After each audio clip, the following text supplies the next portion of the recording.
Hello guys, in this video tutorial I'm going to show you how you can create a Facebook event. Also, if you are interested in Facebook marketing, like how to grow and make more money from Facebook, check out our free Facebook resources and sign up for a free newsletter below. So the first thing you need to do is you need to click your profile picture in the bottom right corner.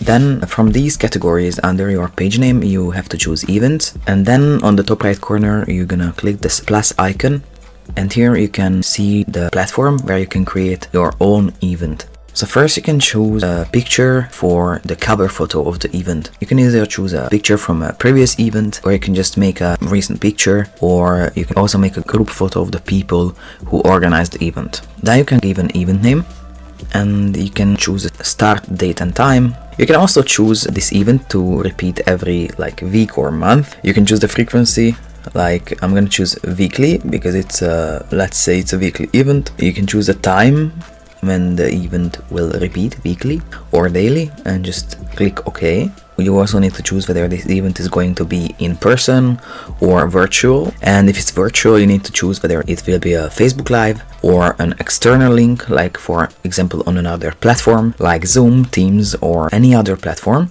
Then you have to give the details of the event in the description. So I'm going to give you a few tips what to include in the description. You need to include a short sentence of what the event is about or what people can expect from it. Then after that you can get into more detailed information you want to share with people about this event.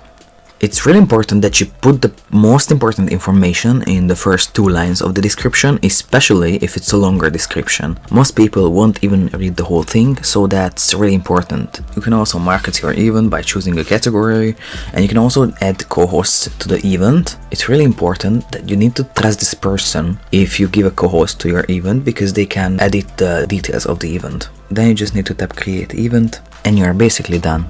Alright, so all in all, this is how you create an event on Facebook. I hope you found this tutorial useful. If you want to get access to our Make More Money with Facebook checklist for free, or the Facebook page growth checklist and other Facebook marketing resources and deals, make sure to check the links in the description below. Also, we have a free weekly Facebook marketing newsletter that you can also sign up below. And last but not least, if this tutorial wasn't up to date, make sure to check the more detailed and updated tutorial blog post as well, that you can also find in the video description below.